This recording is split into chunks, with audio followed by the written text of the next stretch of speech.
હાલો YouTube family, કેમ છો બધા? મજામાંથી છે તો મજામાં જ રહેવાનું હોય. અમારી ચેનલમાં તમારા બધાનું સ્વાગત છે. અને આજે આપણે બનાવવાની છે દેશી ખાગાની રેસીપી. દેશી ખાગાની રેસીપી આપણે કેવી રીતના બનાવીએ જોજો બધાને. દેશી ખાગાની રેસીપી આપણે બનાવીએ એ મટન ને ખાગો બે વસ્તુ કા મટન જેવું જ શાક બને આપણીથી. અને દેશી ખાગો એટલે કે મોટો 10 કિલોનો આવે ને ઈ. હા, એને કહેવાય દેશી ખાગો. નકર તો નાના હિંગાળ આવે, નાના હિંગાળ આવે એ નહીં. આપણે ઘણા વખત તમે જોયા છે વિડીયોમાં, તો એ નહીં.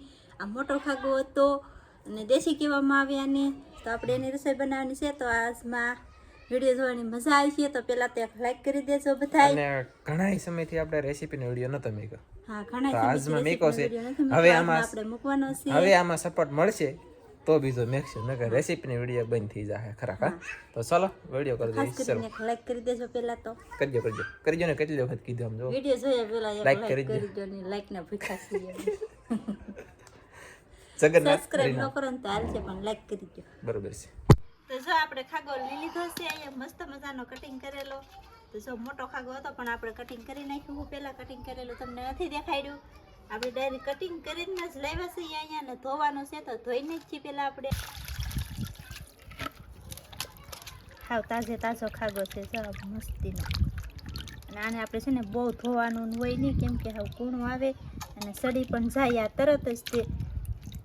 એટલે આપણે બે પાણી આને હળવા ધોઈ નાખવાનું છે. વાહ. અને આખે આપણે કટિંગ કરીને એ આખે પહેલા સાફ કરી લે છે. એટલે કે જો કે શીકાશ અથવા શેપ આ બધું કાઢી નાખેલું હોય આપણે. તે આપણે સાકુ એને એમ કાઢી નાખેલું હોય. તો આવી રીતના કાંઈ પીસ છે ફોડવા અમારી ભાષામાં બનાવેલા. અને આપણે ઘરનો છે, દરિયાનો ખાગો છે. આ ધોળું જે છે કે નહીં એ સરબી છે. મટનમાં બોલે તો બોકડા હોય ને એ સરબી. એટલે તો પછી ઈંડાળ થઈ છે. ઈંડાળ બતાવી દઈએ. ચાલો, ઈંડાળ છે. ખાગો તો મોટો પણ ઈંડાળ હાવ ઝીણી એવી છે. કેમ છે દ્રાક. અહીંયા અત્યારે હજી ઈંડાળ વાળા ન થાય ફૂલ. આ છે આ કોથળી. આવડી આ કોથળી છે ને 1.5 ની થાય. આ કોથળી 1.5 ની, એટલે 1.5 ને 1.5 કિલો અને 1.5 કિલોની ઈંડાળ થાય ખાગાની અંદર. પણ હજી હાવ નાની છે. આ ગોઠિયું છે કે મોટી ધરાક આવે ને, ધરાક આવે ને, ધરાક એની જેમ થઈ જાય મોટી. તો ચાલો શાક પહેલા ધોઈ લે છે કાકા. અને આપણે છે ને એકાદ વખત ખાગાની ઈંડાળની પણ રેસીપી બનાવવાની છે. ચેનલમાં પહેલી વખત આવ્યા હોય તો સબસ્ક્રાઇબ કરી નાખજો. સબસ્ક્રાઇબ તો નહીં કરતા પણ લાઈક કરી દેજો એમ કહેતી ને હમણાં. પાછું સબસ્ક્રાઇબ ના આવી ગયો ને કાઈ વાંધો નહીં. ચાલો મિત્રો, તો પાછો વિડિયો જોવો તો એમ એવું છે એમ ને ઈંડાળનો કાઈ વાંધો નહીં. ચાલો તો જો બીજા પાણી પાછું ધોવાનું કરી દીધું છે શરૂ કા. હા, તો બીજું પાણી છે ઓલું લાલ હતું તો છે ને બીજું. પછી ચાલો મસ્ત મજાનું ધોઈ લે છે અને પછી બતાવેલા કા. પછી આપણે આગળ કેવી રીતના બનાવી જોજો. તો મિત્રો જો આપણે જો ખાગો ધોઈ જશે ને હવે આપણે આપણો મસાલો બધો મળવાનો હોય તૈયાર કરી લીધો છે. તો મસાલામાં આપણે ડુંગળી લીધી છે, લીલું લસણ છે, આંબા હળદર છે અને આ આદુ છે. તો આપણે એટલી વસ્તુ કટિંગ કરી નાખીએ પહેલા. તો હવે આ આંબા હળદર નો કહેવાય, ખાલી લીલી હળદર છે. આંબા હળદર આવી હોય ને એ હોય. એવું હોય તો એવું મેં ન જોયું. એવું છે. આંબા હળદર એટલે સમજો કેરી સુગંધ આવે, લીલી હળદર આવે આની જેવી. આદુ લીલી હળદર કાંઈ વાંધો નહીં. ચાલો કટિંગ. આપણે જો ડુંગળીનું કટિંગ કરી દીધું છે શરૂ. ડુંગળીનું આપણે નાનું કટિંગ કરી નાખવાનું છે. અને આમાં આપણે ટમેટું નથી નાખવાનું, લીલું મરચું નથી નાખવાનું. બાકી ઓલા નાના હિંગાળા ખાગા આવે એમાં ટમેટું, લીલું મરચું બધું આવી શકે. આમાં આપણે એ નોન નથી તો એ ચાલી પણ શકે. એટલે કે નખાય જ નહીં એમ જ આમ કહેતા હોય તો કા. આ મોટો ખાગો આવે કે જોરદાર મળી જોરદાર આવે. તો ચાલો ડુંગળીનું કટિંગ પહેલાં કરીએ. મસ્ત મજાનું કટિંગ થઈ ગયું છે હળદરનું, મસ્ત મજાનું કટિંગ થઈ ગયું છે આદુનું, મસ્ત મજાનું કટિંગ થઈ ગયું છે ડુંગળીનું ને લીલું લસણનું. તો ચાલો હવે આગળ રેસીપી બનાવવાની તૈયારી કરીએ. એવું કરું બને લેવી બનાવી નાખી. આપણે જો ગેસ કરી દીધો શરૂ અને તપેલામાં નાખી દીધું છે તેલ. તો તેલ થોડુંક આપણે ગરમ કરી નાખવાનું છે પહેલા. તો ગરમ કરી નાખીએ. તો આપણું તેલ જો ગરમ થઈ ગયું છે. તેલ ગરમ થઈ જાય પછી આપણે એમાં નાખવાની છે ડુંગળી.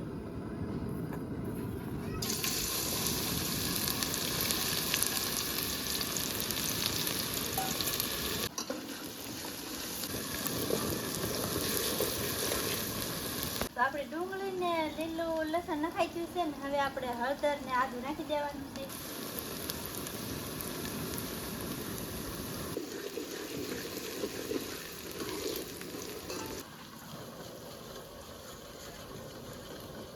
તો આ બધી વસ્તુ આપણે ઘડીક પાકવા દેવાની છે. આપણે આ વસ્તુ તો પાકી જ છે ને હવે આપણે એમાં મસાલો નાખવાનો છે. જે પણ તો મસાલો નાખવા મળીએ. આપણે પહેલાં નાખવાનું છે ધાણા જીરું, હળદર નાખવાનું છે, સ્વાદ પ્રમાણે મીઠું નાખવાનું છે,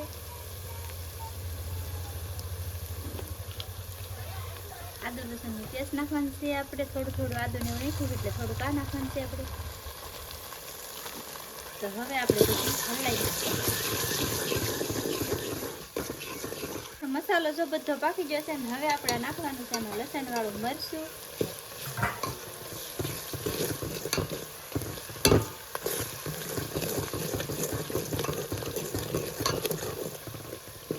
મને હલાવતા આવડે. મરચું જો આમાં આપણે થોડું પકાવવા દેવાનું છે. હાલો લસણ મસ્ત કેટલી વાર પાકવા છે પટ્ટી નથી કરવું જેટલી વાર પકાવી એટલી વાર તમને બતાવી દઉં ફાઇનલ. મરચું આપણે અડધું પાકી ગયું છે ને આપણે પાણી નાખીને પકાવવાનું છે. તો આપણે થોડું પાણી નાખી દઈશું અને ગેસની ગતિ થોડોક ખોલ. હવે અહીંયાથી પાછું પાકવા જશે આખી વાર પાકે પરફેક્ટ દોજો. આ બધાને શીખવું જરૂરી છે. એ બોલો માં આ શીખવું જરૂરી છે. શું લેવા કહું તેલ તમારા શાકમાં કોઈ ઉપર ત્યાં બતાતું ને એ આમ પકાવો ને તો ઉપર બતાય કા એવું છે ને.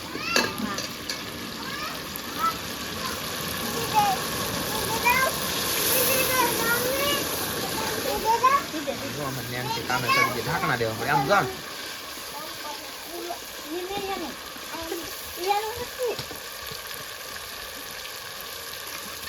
હા એ ગઈ.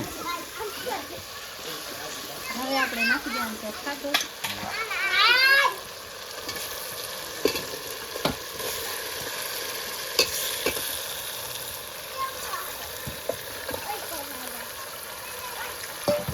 એટલી વાર મરચું પૈકી બરોબર હવે નાખી દઈએ ખાગો ખાગોથી પછી તેલમાં ચડવા દેવાનું છે આપણે. અને હું શું ને હવે હાંડથી લઈ આવી જવા અને એના પછી તપેલું ગળી લે છે તો ખાધા વગરના રહે તો સુવિધા રાખવી જરૂરી છે કા. હાંડસી વગરની કેમ હલાવે હું હાંડસી લઈને જાઉં તો બહુ બાટી હલે તો જ બકે. વાહ વાહ એ મટન ટૂંકું પડે ને તો પછી મિત્રો યાર જોરદાર શાક બનાવવાનું છે અને બને તો થાવો. આપણે પાણી નથી ચડાવવાનું, આપણે ઢાંકીને ચડવા દેવાનું છે. આમને ઢાંકી દેવાનું છે. પાણી નાખવાનું નથી હમણાં હજી આમને ઢાંકી દેવાનું છે. તો ચાલો આમને ઢાંકી દઈએ કા. હા તો આપણે શાક ઘડીક સડી ગયું છે તેલમાં. તો આપણે હવે ફળિયાને મસ્ત મજાનું સરસ છે શાક આપણે. તો આમાંથી પેલા હલાવી નાખી માટીમાં જે પાણી હોય ને એ બધું બળી ગયું છે અને આવી રીતે ચડે છે. આમાં થોડું પાણી ખાઈ છે એવું છે. હા અને હવે આપણે નાખી દેવાનું છે આપણા રસા પ્રમાણે પાણી. હવે નામવાનું છે હા થોડુંક નાખવાનું છે. એટલે મારે ભરવા દે છે ભરતા હોય હા. ગોળો એટલે એમને અહીંયા આગો છે ગોળો એટલે એટલી ને લાવી એક તમે ઊભા છો કે પણ તો મારે કેમેરા રાખો છે કે ભરતા હોય જાડો મોટા વાતા તો કરી દઈએ. મેકલાવું મારા વાલા એક લોટો હાલે જો તો એને કહેતો નથી ચલા. લાઈક કરી દો મજા આવી જાય કા. તો આપણે પાણી નાખી દીધું છે. એક પાણી નાખ્યું છે આપણે ને હવે એટલું પાણી નાખી દીધું છે આપણે ને હવે મસ્ત મજાનું ઢાંકી દેવાનું છે. બાકી બીજું કાંઈ કરવાનું થતું નથી. પાણી બળે તેવા બતાવીશું ત્યાં સુધી ઢાંકી દઈએ કા. આપણે શાક હવે ફરીએ આપણે.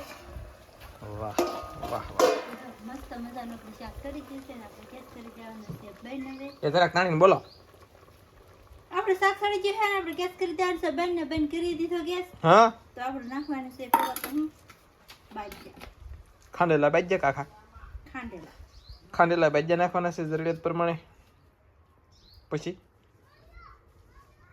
પછી કોથમરી ધાણા જીરું તો પેલા નાખાઈ દઉં ને કા. એ નાખી દઈશું કોથમરી ને. ઓકે જુઓ તમે આવી રીતની કંઈક કોથમરી નાખી દીધી છે. વાહ બેસ્ટ શાક બની ગયો તો આપણે ઈંડા પણ સાવ મસ્ત બની ગયું. વાહ ભાઈ ઈંડા રાખી રાખનો કુરખો હોય એવી અને છે. કાચી હોય ને તારે કોણી કોણી હોય તારે છે ને આમ કઠણ થઈ ગયેલું હોય યાર. બટાટા મસ્ત ટાઈપ મસ્ત બટેટા જેવી બટાટા. આવી સડી ગઈ એટલે જ આપણી ઈંડા આવી કઠણ થઈ ગયેલી હોય. છે ચાલો તો આવી રીતની કંઈક અમે રેસીપી બનાવીને આવી રીતની બની છે. તમને ધોળું લાગતું છે પણ હવે આમાં અંધારું થઈ ગયું તો આપણે કરી છે ફ્લેશ. એના કારણે પીળું લાગે અને રસો આપણે છે ને આસો નથી રાખ્યો, જાડો રસો કર્યો છે.